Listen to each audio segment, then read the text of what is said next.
Oi pessoal, faz tempo que eu não apareço aqui para fazer uma live, comentar, fazer alguma leitura, né? E tem uma autora que eu tô muito envolvida ultimamente, desde o ano passado, né? É a Alice Miller, que é uma terapeuta, né? Uma psicóloga polonesa e junguiana, né? Que escreveu várias obras. E essa obra aqui eu tô muito encantada. Eu queria ler um trecho da introdução mesmo, que ela fala sobre o corpo e a moral, né?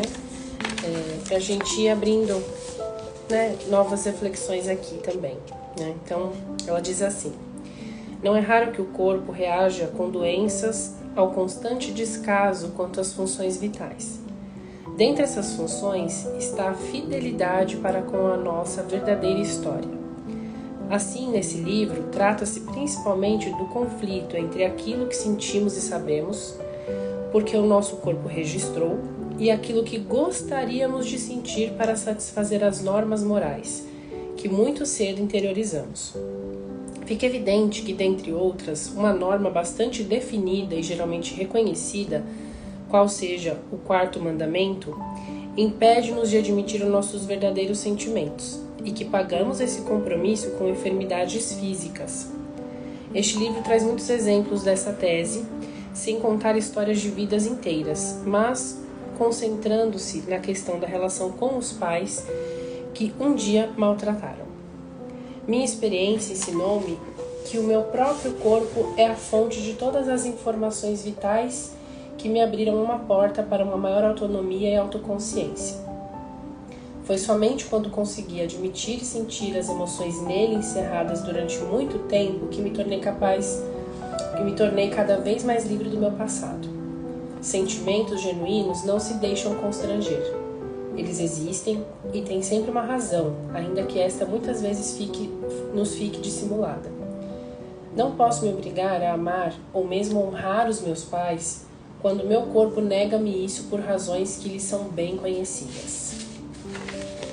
Mas, se mesmo assim eu quiser obedecer ao quarto mandamento, fico estressada, como sempre acontece quando exijo de mim algo impossível.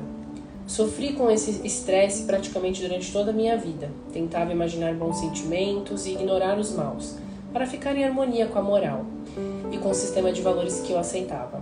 Na realidade, para ser amada como filha. Mas o plano não dava certo. Por fim, tive que entender que não posso forçar o amor quando ele não existe. Por outro lado, consegui descobrir que o sentimento do amor aparece espontaneamente, por exemplo, em relação aos meus filhos e amigos, quando não me obrigo a isso e nem tento satisfazer as exigências morais. Ele somente aparece quando me sinto livre e permaneço aberta a todos os meus sentimentos, inclusive os negativos. Descobrir que não posso manipular meus sentimentos, que não posso e não quero iludir nem a mim e nem a ninguém, me trouxe um grande alívio e libertação. Só então me dei conta de quantas pessoas arruinam-se ao tentar se dobrar ao quarto mandamento, como eu fazia antes, sem perceber o preço que obrigam o seu corpo e os seus filhos a pagar por isso. Enquanto as crianças deixaram-se utilizar para esse fim, podemos viver até 100 anos sem tomar conhecimento da nossa própria verdade e adoecer por causa desse auto-engano. Mesmo uma mãe que deva admitir a si mesma que, em razão de sua deficiência de experiências na infância, não consegue amar o seu próprio filho, embora se esforce muito para isso, terá que contar com a reprovação da moral, caso articule essa verdade para si. Mas penso que o reconhecimento de seus verdadeiros sentimentos, independentemente das exigências da moral, é justamente o que lhe permitiria dar apoio a si mesmo e ao seu filho de modo sincero, quebrando a cadeia do auto-engano. Essa parte para mim é sensacional. Quando uma criança vem ao mundo, ela precisa do amor dos pais, ou seja, da dedicação, consideração, proteção, amizade, cuidado e disposição para a comunicação. Dotado com esses dons para a vida, depois que a gente recebe isso, o corpo guardará boas lembranças e o adulto conseguirá mais tarde dar o mesmo amor aos próprios filhos. Mas, quando tudo isso faltou, fica naquele que um dia foi criança um desejo de satisfação das suas necessidades vitais primeiras, que dura a vida toda. Na vida ulterior, esse desejo é transferido para outras pessoas. Por outro lado, quanto menos amor a criança tiver recebido, quanto mais tiver sido negada e maltratada sob o pretexto de ser educada, mais o adulto vai se afeiçoar aos seus pais e aos substitutos destes, dos quais espera tudo o que os pais deixaram de lhe oferecer no momento crucial. Essa é a reação normal do corpo. Ele sabe o que lhe falta e não consegue esquecer as privações. O buraco existe e espera ser tapado. Contudo, quanto mais se envelhece, mais difícil se torna receber de outras pessoas o amor paterno que um dia faltou.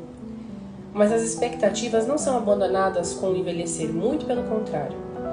Elas são apenas transferidas para as outras pessoas, principalmente para os próprios filhos e netos. A não ser que tomemos consciência desses mecanismos e tentemos reconhecer a realidade de nossa infância de forma mais exata possível, eliminando o recalque e a recusa. Então criamos o nosso eu, a pessoa que pode satisfazer as nossas necessidades, que esperam satisfação desde o nosso nascimento ou mesmo antes. Podemos agora oferecer a nós mesmos a consideração, o respeito, a compreensão de nossas emoções, a proteção necessária e o amor incondicional que nossos pais nos negaram, por motivos infinitos que a gente pode imaginar, né?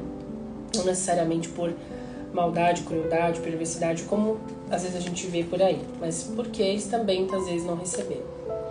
Para que isso possa acontecer, precisamos da experiência do amor pela criança que fomos. Caso contrário, não saberemos no que esse amor consiste. Se quisermos aprender isso nas terapias, precisamos de pessoas que possam nos aceitar como somos, que possam nos oferecer proteção, respeito, simpatia e acompanhamento que nos ajudem a compreender como nos tornamos o que somos. Essa experiência fundamental, ela é indispensável para que possamos assumir em nós o papel de pais em relação à criança que um dia foi maltratada, ser os nossos próprios pais. Pegar esses pais, né, que estão ali dentro, internalizados, e entender que eles são uma parte da gente, né? Um educador que tenha planos para nós não pode nos transmitir essa experiência. Tampouco um psicanalista que tenha aprendido que deve permanecer neutro diante dos traumas da infância e interpretar os relatos dos analisados como fantasias. Não. Precisamos justamente do contrário, é o que eu acredito também. Ou seja, de um acompanhante parcial que possa partilhar conosco o pavor e a indignação quando nossas emoções revelam gradualmente a ele e a nós o quanto sofreu a criancinha e o que ela teve que suportar completamente só, quando sua alma e seu corpo lutavam pela vida, a vida que durante anos esteve em constante perigo. Pode ser emocional mesmo. Precisamos de um acompanhante assim, que eu chamo de testemunha esclarecida, para que a partir daí ajudamos a criança que existe em nós, ou seja, entender a sua linguagem corporal e cuidar das suas necessidades, em vez de, como fizemos até então, ignorá-las do mesmo modo que os pais um dia fizeram. O que descrevo aqui é absolutamente realista. Pode-se encontrar a própria verdade em um bom acompanhamento parcial e não neutro. Nesse processo, os sintomas podem desaparecer. É possível libertar-se da depressão, ganhar a alegria de viver, pode-se sair do estado de esgotamento e ter mais energia, a partir do momento em que esta já não é requerida para o recalque da própria verdade. O cansaço característico da depressão manifesta-se cada vez que reprimimos nossas emoções intensas, que subestimamos as lembranças do corpo e não queremos respeitá-las. Por que esses processos positivos são quase sempre raros? Porque a maioria das pessoas, inclusive os especialistas, preferem confiar no poder dos medicamentos a confiar na orientação do corpo. Eles sabem exatamente o que nos falta, do que precisamos, o que digerimos mal, o que reagimos com uma alergia. Mas muitas pessoas preferem buscar ajuda nos medicamentos, nas drogas ou no álcool, dificultando assim ainda mais o seu caminho para a verdade. Por quê? Porque o conhecimento da verdade é doloroso? Será?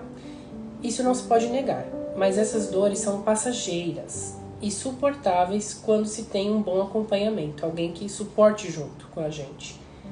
O problema que vejo aqui é a ausência desse acompanhamento, uma vez que quase todos os representantes de profissões de auxílio parecem estar marcadamente impedidos por essa moral de auxiliar as crianças um dia maltratadas e identificar as consequências das lesões que elas cedo sofreram. Esses profissionais se encontram sob a ascendência do quarto mandamento cristão, que nos impõe que honremos nossos pais, para que nos suceda bem e possamos viver longos dias. Que esse mandamento impede a cura das primeiras feridas é algo evidente. Que esse fato não tenha refletido no meio público até agora não é surpreendente.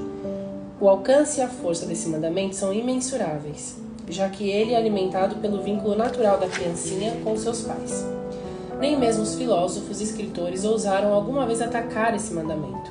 Apesar de sua crítica severa à moral cristã, a família de Nietzsche foi poupada de suas críticas, pois em cada adulto um dia maltratado pelos pais dormita o medo da criança em relação ao castigo que eles podem lhe impor quando ela se quer rebelar contra o comportamento deles. Todavia, esse medo só dormita enquanto ele permanece inconsciente. Se vivido conscientemente, ele se esvaece com o tempo. É isso. Vou parar por aqui. Eu acho esse livro muito legal. Quem quiser adquirir para ler, não é só para terapeutas, eu acho que ele fala de uma maneira de enxergar a relação de cuidado, né, e de pessoas que têm traumas na infância, muito bom. O corpo como um protagonista no processo terapêutico, né? Então, é isso, tá? Desejo que vocês tenham um ótimo final de semana, bom sábado e até a próxima. Obrigada.